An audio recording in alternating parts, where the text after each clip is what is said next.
तो लगाते हैं क्वेश्चन 11, 12, 13, 14, 15। देखो क्वेश्चन नंबर 11 से हम लोग शुरू करते हैं आज, और 15 तक हम लोग लगा लेते हैं। क्या कह रहे हैं क्वेश्चन में?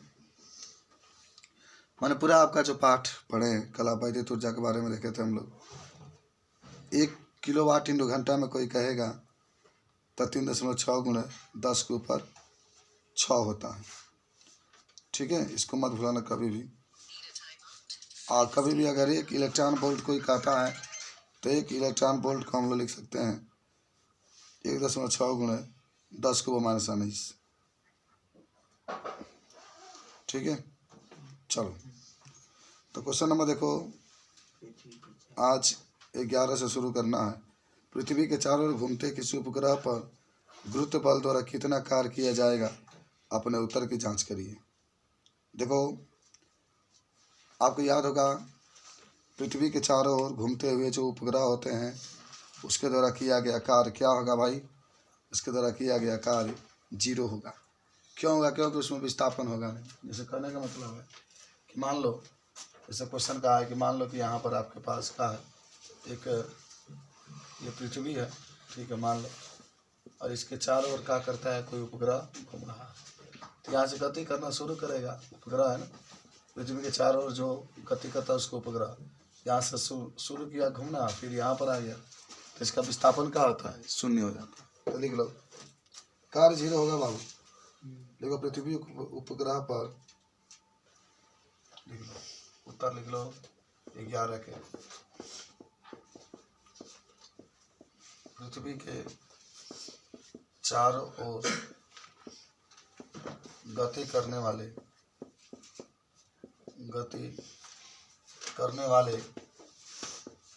उपग्रह के द्वारा किया गया कार्य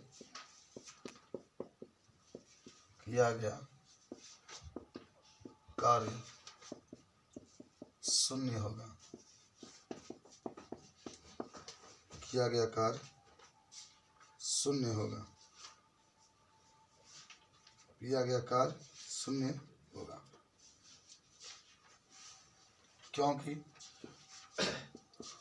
क्योंकि विस्थापन 0 होगा। जहाँ से चलता है वही पर व्यक्त जाता है तो विस्थापन 0 रहता है, 0 हो जाता है, यानी W बराबर 0 हो जाएगा। तो बहुत सिंपल बात था ये। तब आ जाते हैं 12 के पास। तो 11 नंबर उत्तर बहुत आसान था, बस दिखा देना है कि कार्य 0 हो जाता है। 12 नंबर क्वेश्चन हमसे कहता है क्या किसी पिंड पर लगने वाले किसी भी बल की अनुपस्थिति में, सुनो ध्यान से, क्या किसी पिंड पर लगने वाले बल का स्तर अनुपस्थिति में, माने उसमें उपस्थित नहीं है बल, इसका विस्थापन हो सकता है? सोचिए। जब वस्तु के बारे में अपने मित्रों तथा अध्यापकों के विचार विमर्श करिए। तो देखिए, जब वस्तु विराम अवस्था में है तो विस्थापन में ही रहेगा। जब वस्तु एक समान गति से सीधा रेखा में गतिशील है तभी विस्थापन रहेगा। दोनों स्थितियों में विस्थापन उपस्थित होता है। कहीं भी खड़ा है वस्तु तो समझो विस्थापन उपस्थित होता है। तो लिख लो, हाँ, बाह्य बल के अनुपस्थिति में विस्थापन उपस्थित रहेगा। विस्थापन उपस्थित रहेगा। इससे पहले लिख लेना कि जब वस्तु विराम अवस्था में हो, मतलब जब वस्तु विराम अवस्था में तब भी उसमें विस्थापन रहेगा। दूसरा लिख सकते हैं कि जब वस्तु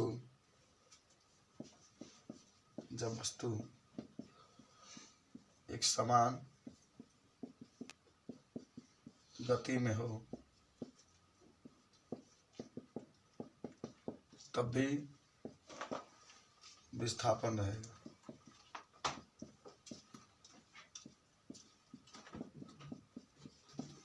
तभी विस्थापन। अब आते हैं 13 के उत्तर के पास। जब वस्तु एक समान गति से, अब देखो अगला क्वेश्चन नंबर 13 आपके लिए कह रहा है कि कोई मनुष्य भूसे के एक गट्टर को अपने सिर पर 30 मिनट तक रखे रहता है और थक जाता है, क्या उसने कार्य किया या नहीं? अपने उत्तर के तर्क संगत दीजिए। अब दिन में मान लो भूसा का बोरा लेकर खड़ा रहा था, कार्य किया उसने? नहीं किया। इसलिए नहीं किया क्योंकि उसमें विस्थापन उत्पन्न नहीं हुआ, उसने गति नहीं किया, इसलिए विस्थापन 0 हुआ, इसलिए कार्य भी क्या हो गया? 0 हो गया। तो चीज के लिख लो, लिखो वस्तु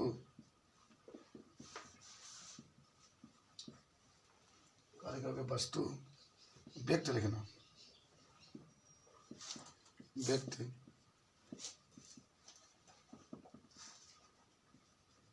भूसे के बोरा लेकर खड़ा रहा, लेकिन उसमें विस्थापन उत्पन्न नहीं हुआ, विस्थापन उत्पन्न नहीं हुआ, इसलिए यह वस्तु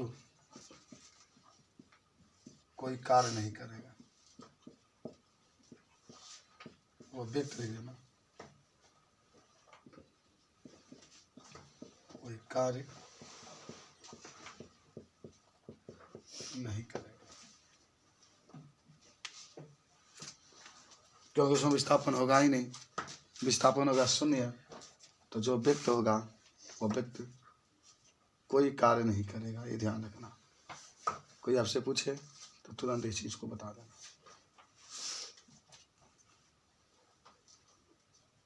आगे बढ़ो, क्वेश्चन नंबर 14 है, एक विद्युत हीटर की घोषित शक्ति 1500 वाट है, 10 घंटा में वो कितना ऊर्जा उपयोग करेगा?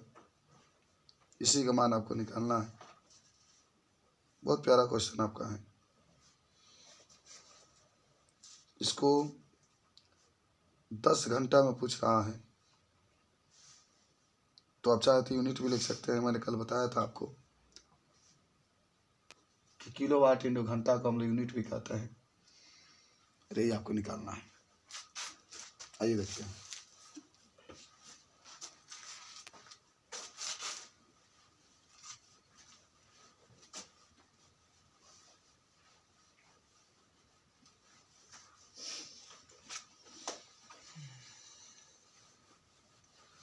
क्वेश्चन नंबर 14 को लगा लेते हैं हम लोग, 14 का हल करते हैं। 14 नंबर क्वेश्चन हमसे ये कह रहा है, एक विद्युत हीटर की घोषित शक्ति 1500 वाट है, पी का मान दिया है बाबू। शक्ति जब भी कहेगा तो समझो पी का मान दिया है 1500 वाट, इसको आप किलो वाट में बदल लो, क्योंकि घंटा में निकालना है, तो किलो वाट में बदलने के लिए 1000 से आप भाग दे देंगे, 1000 से आप भाग दे देंगे, तो 1 जैसे 1 0 1 जैसे 1 0, तो लगभग 15/10 किलो। अच्छा तो पूरा लिख लो किलो वाट, नहीं तो आप चाहे तो KW केवल लिख सकते हैं। के का भी मतलब होता है किलो, W का मतलब होता है वाट, और समय आप देख रहे हैं जिसको आप T से प्रदर्शित करते हैं, 10 घंटा दिया गया है, और W का मान पूछ रहा है, तो W का होता है P × T। W का मतलब होता है वैद्युत ऊर्जा आपसे पूछ रहा है, तो वैद्युत ऊर्जा को हम लोग W से प्रदर्शित करते हैं, तो W बराबर होता है P × T, और जहाँ P है तहाँ पर आप 15/10 लिखेंगे, गुणे जहाँ T है तहाँ पर 10 लिखेंगे, 10 से 10 कैंसिल, 15 यूनिट इसको लिख सकते हैं आंसर में। हम लोग घरों में जो बिजली होता है ना, इसी यूनिट में नापा जाता है, ध्यान रखना। जो घरों का बिजली होता है इसी यूनिट में नापा जाता है, 15 यूनिट 10 यूनिट जो भी आप कहते हैं, यूनिट में ही घरों के बिजली को नापा जाता है। अब आइए लास्ट क्वेश्चन आपका है। इसके बाद से 15 नंबर क्वेश्चन आपका है कि जब हम किसी सरल लोलक को गोलकीय को ले जाकर छोड़ते हैं तो आंदोलन करने लगता है। इनमें होने वाले ऊर्जा परिवर्तनों की चर्चा करते हुए ऊर्जा संरक्षण के नियमों का स्पष्ट कीजिए। गोलक कुछ समय पश्चात विराम अवस्था में क्यों आ जाता है? अनंतः इसकी ऊर्जा क्या होगी? क्या यह ऊर्जा संरक्षण का नियम का पालन करता है?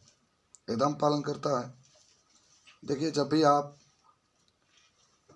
कोई भी गोलक होगा, पहले तो हम आपको बताते हैं कि आखिर ये सरल गोलक होता क्या। देखो, मान लो ये दीवार है, इस दीवार में आप एक कील ठोक दीजिए और एक रस्सी लेकर के, मैं धागा लेकर के, और उसमें एक वस्तु को बांध दीजिए और तब इस तरीके से खींच करके छोड़ दीजिए, तो इस तरीके से गति करने लगता है। जैसे झूला आदमी नहीं झूलता है, इधर उधर गति करता है, तो इसी को हम लोग कहते हैं सरल लोलक। तो पहला तो ये बात होगा कि देखो, ये कहना कि सरल लोलक,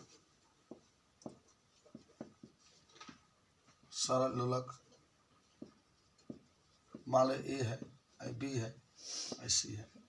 सरल लोलक को जब ए से खींचकर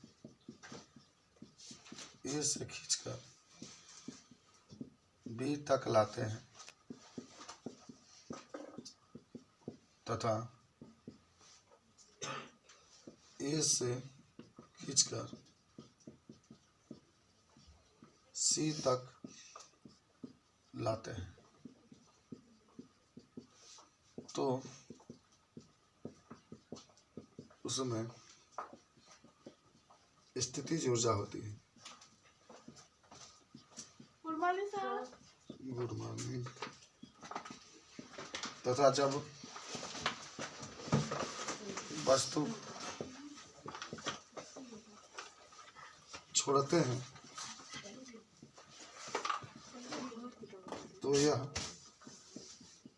गतिज ऊर्जा में आ जाती है, गतिज ऊर्जा में आ जाती है। इस प्रकार यह ऊर्जा संरक्षण के